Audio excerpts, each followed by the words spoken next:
Hi everyone. आज का question हमारा गैल्वेनोमीटर से रहेगा।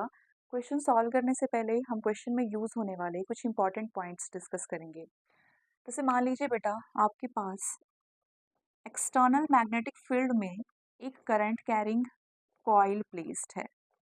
ठीक है, एक करंट कैरिंग कॉइल है जिसमें करंट फ्लो हो रही है और इसे हमने एक्सटर्नल मैग्नेटिक फील्ड में प्लेस करके रखा है। अब हमें पता है कि इस करंट कैरिंग कॉइल में इक्वल एंड अपोजिट फोर्सेस लगेंगी। ठीक है, इन दो आर्म्स पर इक्वल एंड अपोजिट फोर्सेस लगेंगी और इन फोर्सेस की वजह से जो कॉइल होगी ये एक्सटर्नल मैग्नेटिक फील्ड में रोटेट होना स्टार्ट हो जाएगी।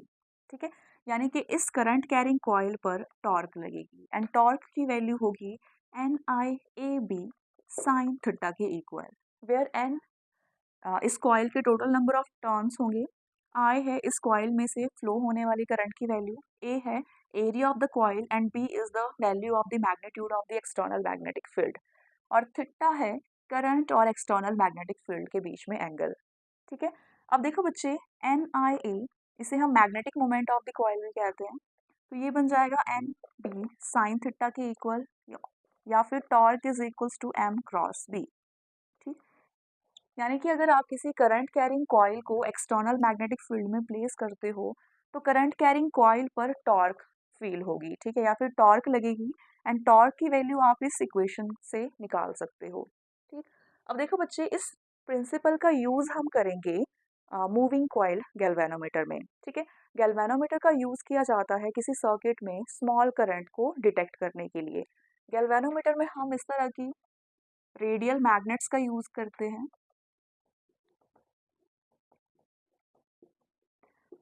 अब इन रेडियल मैग्नेट्स या फिर सर्कुलर मैग्नेट्स की वजह से रेडियल मैग्नेटिक फील्ड प्रोड्यूस होती है।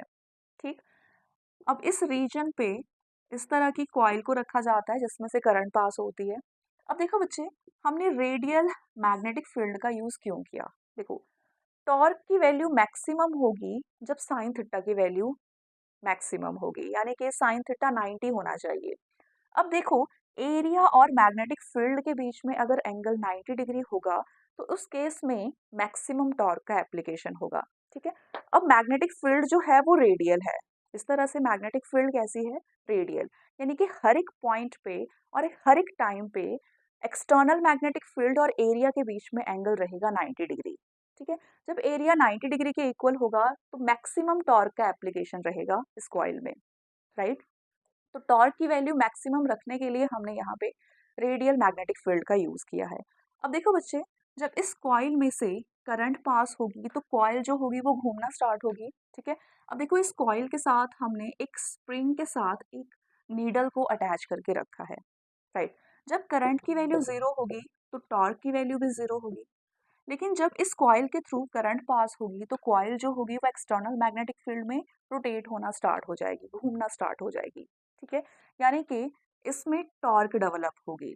जितनी ज़्यादा करंट होगी उतना ज़्यादा टॉर्क होगा और जितना ज़्यादा टॉर्क होगा ये जो नीडल होगी वो उतना ज़्यादा डिफ्लेक्ट करेगी। ठीक है, तो यहाँ पे जब करंट ज़्यादा होगा तो उतनी ज़्यादा डिफ्लेक्शन होगी। तो मान लीजिए जो नीडल होगी वो इस तरह से डिफ्लेक्ट कर रही है एंगल अल्फा से। ठीक है, जितनी ज़्यादा टॉर्क रहेगी उतना ज़्यादा एंगल अल्फा रहेगा, राइट। यानी कि जो अल्फा है वो डायरेक्टली प्रोपोर्शनल होगा टॉर्क से, या फिर tau is directly proportional to the angle alpha, right. अब देखो यहाँ पे टॉर्क हमें पता है, टॉर्क की वैल्यू NIAB साइन थीटा के इक्वल होता है डायरेक्टली। यहाँ पे हमने प्रोपोर्शनलिटी साइन का यूज़ किया है। अच्छा, इसको हटा के हम कांस्टेंट यूज़ करेंगे और कांस्टेंट हम यूज़ कर रहे हैं के की वैल्यू, के को हम स्प्रिंग कांस्टेंट कहते हैं और के की जो वैल्यू होती है बेटा वो स्प्रिंग के नेचर के ऊपर डिपेंड करती है। ठीक है, अब देखो साइन थीटा, इस केस में एक्सटर्नल मैग्नेटिक फील्ड और एरिया के बीच में एंगल 90 डिग्री के इक्वल है क्योंकि हम रेडियल मैग्नेटिक फील्ड का यूज़ कर रहे हैं। तो यहाँ पे साइन 90 हो जाएगा और साइन 90 1 होता है, तो ये बनेगा NIAB is equals to K alpha के equal, right. Alpha divided by I को दूसरी तरफ ले जाएंगे और ये बनेगा NAB ओवर के। ठीक है, इसे कहा जाता है करंट सेंसिटिविटी। काफ़ी इंपॉर्टेंट ये इक्वेशन है।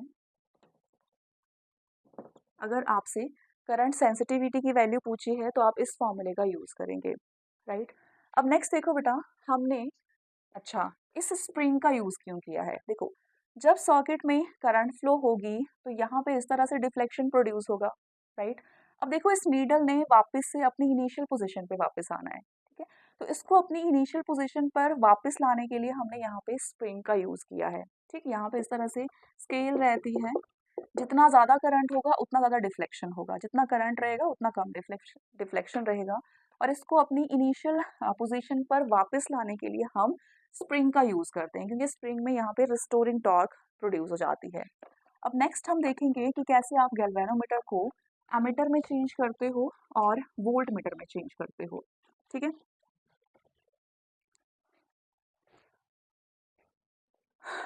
सो नेक्स्ट देखिए बेटा, नेक्स्ट हमने गैल्वेनोमीटर को एमीटर में चेंज करना है, ठीक है? अब देखिए, गैल्वेनोमीटर के साथ अगर आप एक लो रेजिस्टेंस शंट अगर यूज कर देते हो, ठीक है, तो इस तरह से आप एमीटर की फॉर्मेशन कर देते हो। देखिए, गैल्वेनोमीटर से आप स्मॉल करंट पास कर सकते हो, ठीक है? गैल्वेनोमीटर का यूज आप लार्ज करंट की प्रेजेंस को शो करने के लिए नहीं कर सकते, ठीक है? लार्ज करंट लार्ज करंट की मेजरमेंट के लिए आप एमीटर का यूज करते हो, राइट? तो देखो, एमीटर बनाने के लिए हम गैल्वेनोमीटर के पैरेलली एक लो रेजिस्टेंस शंट यूज करते हैं, ठीक है? लो रेजिस्टेंस शंट का यूज किया जाता है गैल्वेनोमीटर के पैरेलल कॉम्बिनेशन में, राइट? अब देखो, यहाँ पे मान लीजिए बहुत ज्यादा अमाउंट में करंट फ्लो हो रहा है, ठीक? इस पॉइंट पे मान लीजिए आईजी करंट जो है वो गैल्वेनोमीटर के थ्रू फ्लो हो रही है। अब देखो, करंट जो है वो हमेशा ही लो रेजिस्टिव पाथ यूज करती है, राइट? अब यहाँ पे इस पाथ के थ्रू मैक्सिमम करंट फ्लो हो जाएगी, क्योंकि इस पाथ का रेजिस्टेंस बहुत कम है, राइट? यानी कि इस पाथ के थ्रू जो होगी वो मैक्सिमम करंट पास हो जाएगी, और जो गैल्वेनोमीटर होगा वो हमारा सेफ रह जाएगा, राइट? तो देखो बेटा, मान लो गैल्वेनोमीटर के थ्रू आईजी करंट फ्लो हो रही है, यानी कि जो मैक्सिमम करंट होगी या फिर जो रेस्ट ऑफ द करंट रहेगी आई माइनस आई जी, वो इस शंट के थ्रू फ्लो हो जाएगी, ठीक है?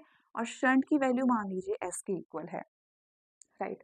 अब देखो, शंट और गैल्वेनोमीटर के अक्रॉस पोटेंशियल की वैल्यू होगी सेम, क्योंकि दोनों पैरेलल कॉम्बिनेशन में अटैच्ड है, और हमें पता है कि पैरेलल कॉम्बिनेशन में पोटेंशियल की वैल्यू सेम रहेगी, ठीक है? अब पोटेंशियल, यानी कि पोटेंशियल अक्रॉस शंट, ये होगा पोटेंशियल अक्रॉस गैल्वेनोमीटर के, ठीक है? और हमें पता है पोटेंशियल आई आर के इक्वल होता है। सो करंट थ्रू शंट, ठीक है, शंट के थ्रू करंट की वैल्यू है आई माइनस आई जी के इक्वल, एंड शंट रेजिस्टेंस की वैल्यू एस के इक्वल है। Okay, current through the galvanometer is I G and the resistance of the galvanometer is G, ठीक है? तो यहाँ से शंट की वैल्यू आ जाएगी I G into G over I minus I G के इक्वल, ठीक है? अगर इतना रेजिस्टेंस आप पैरेलल कॉम्बिनेशन में अटैच कर देते हो गैल्वेनोमीटर के, तो इससे आपको एमीटर मिल जाएगा, ठीक है? इस पूरे कॉम्बिनेशन को कहा जाता है एमीटर। इस पूरे कॉम्बिनेशन को एमीटर कहा जाता है, ठीक है? अब देखो, एमीटर का resistance, resistance of the ammeter, दोनों आपस में पैरेलल कॉम्बिनेशन में है, यानी कि इस पूरे एमीटर के रेजिस्टेंस को आप 1/s प्लस 1/g की हेल्प से निकाल सकते हो, या फिर s into G over S plus जी। दोनों मेथड से आप पूरे एमीटर के रेजिस्टेंस की वैल्यू निकाल सकते हो, ठीक है? अब देखो बेटा, यहाँ पे हमने लो रेजिस्टेंस शंट का यूज़ किया है गैल्वेनोमीटर के साथ, और दोनों पैरेलल कॉम्बिनेशन में है, ठीक है? यानी कि एमीटर की जो ओवरऑल रेजिस्टेंस की वैल्यू आएगी वो और भी कम आएगी, राइट? तो एक जो आइडियल एमीटर होता है, आइडियल एमीटर की रेजिस्टेंस की वैल्यू 0 होती है, ठीक है? आइडियल एमीटर के रेजिस्टेंस की वैल्यू होती है 0। अब दूसरा, हम गैल्वेनोमीटर को वोल्ट मीटर में चेंज करेंगे, राइट? तो यहाँ पे मान लीजिए गैल्वेनोमीटर है, गैल्वेनोमीटर से वोल्ट मीटर बनाने के लिए हम हाई रेजिस्टेंस शंट को सीरीज में अटैच करेंगे, ठीक है? हाई रेजिस्टेंस शंट को हमने सीरीज में अटैच करके रखा है गैल्वेनोमीटर के साथ, ठीक है? मान लीजिए बेटा आईजी करंट फ्लो हो रही है। अब देखो, इसके अक्रॉस, ठीक है, इसके क्रॉस पोटेंशियल की वैल्यू होगी IG, यानी कि इसके थ्रू जो करंट फ्लो हो रही है, into total resistance of the combination. यहाँ पे G है गैल्वेनोमीटर का रेजिस्टेंस एंड S है शंट का रेजिस्टेंस, दोनों सीरीज में अटैच्ड हैं। तो इस सर्किट का टोटल रेजिस्टेंस हो जाएगा G प्लस S, और इसके थ्रू करंट फ्लो हो रही है IG, यानी कि टर्मिनल पोटेंशियल की वैल्यू रहेगी IG into G plus S के इक्वल, राइट।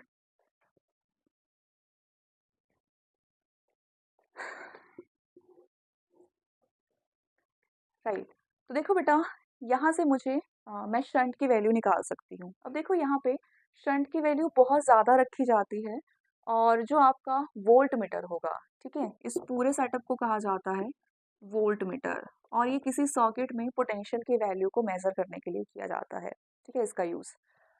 अब देखो, जो आइडियल वोल्ट मीटर होता है उसका रेजिस्टेंस बहुत ज़्यादा है, क्योंकि हाँ, आप एक हाई रेजिस्टेंस शंट का यूज़ कर रहे हो। गैल्वेनोमीटर का अपना खुद का कोई रेजिस्टेंस होगा, ठीक है। Total resistance of the combination G plus S से आपको मिलेगा, यानी कि इस पूरे सेटअप की रेजिस्टेंस की वैल्यू बहुत ज़्यादा होगी, ठीक है। तो एक आइडियल वोल्ट मीटर के रेजिस्टेंस की वैल्यू इन्फिनिटी होती है, ठीक है। एक आइडियल वोल्ट मीटर के रेजिस्टेंस की वैल्यू इन्फिनिटी होती है, और इसी वजह से एक्सटर्नल सर्किट में हम वोल्ट मीटर को इस तरह से अटैच करके रखते हैं, ठीक है। किसी रेजिस्टेंस के अक्रॉस आपने पोटेंशियल की वैल्यू निकालनी है, तो वोल्ट मीटर को इस तरह से रखा जाता है, क्योंकि करंट इसमें से नहीं जा सकती, ठीक है, क्योंकि इसका रेजिस्टेंस बहुत ज़्यादा है, रेजिस्टेंस इसका बहुत ज़्यादा है, यानी कि जो मैक्सिमम करंट रहेगी वो इसके थ्रू पास हो जाएगी, इस रेजिस्टेंस के थ्रू पास हो जाएगी, और आपको इस इन टर्मिनल्स के अक्रॉस पोटेंशियल की वैल्यू मिल जाएगी, ठीक है। जबकि एमीटर को हम ऐसे सीधे सीधे अटैच कर देते हैं एक्सटर्नल सर्किट के थ्रू, ठीक है। इस तरह से एमीटर को हम अटैच कर देते हैं, क्योंकि एमीटर के रेजिस्टेंस की वैल्यू बहुत कम होती है, ठीक है। अब आते हैं अपने क्वेश्चन पे।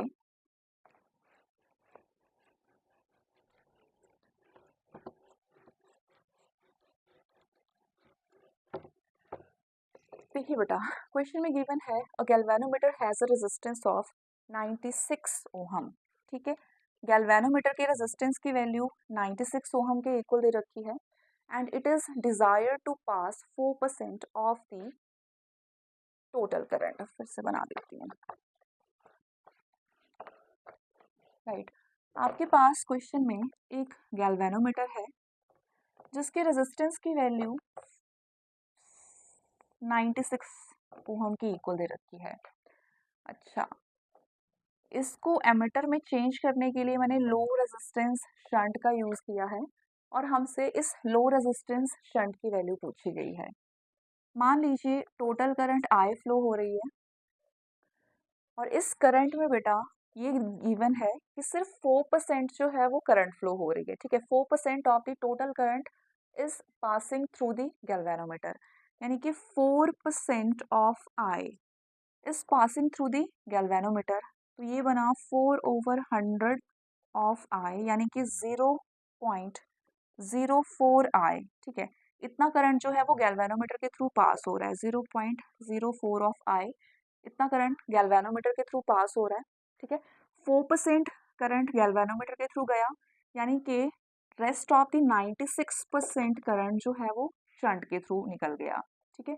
96% करंट जो है वो शंट के थ्रू पास हो रहा है, जबकि 4% करंट जो है वो गैल्वेनोमीटर के थ्रू पास हो रहा है, यानी कि शंट के through 0.96 of I current pass हो रहा है। हमसे शंट की वैल्यू पूछी गई है, ठीक। अब देखो बेटा, शंट के अक्रॉस एंड गैल्वेनोमीटर के अक्रॉस पोटेंशियल की वैल्यू सेम होगी, ठीक है। Potential across shunt, potential across galvanometer के रहेगा। अब पोटेंशियल होता है करंट इनटू रेजिस्टेंस के इक्वल, ठीक है। तो इसके थ्रू करंट है 0.96 I के इक्वल, एंड रेजिस्टेंस है S। गैल्वेनोमीटर के थ्रू करंट दे रखी है 0.04 I के इक्वल, एंड रेजिस्टेंस दे रखा है गैल्वेनोमीटर का 96 ओहम, राइट। तो I से I कैंसिल, शंट आ जाएगा 96/0.96, और यहाँ पे है 0.04।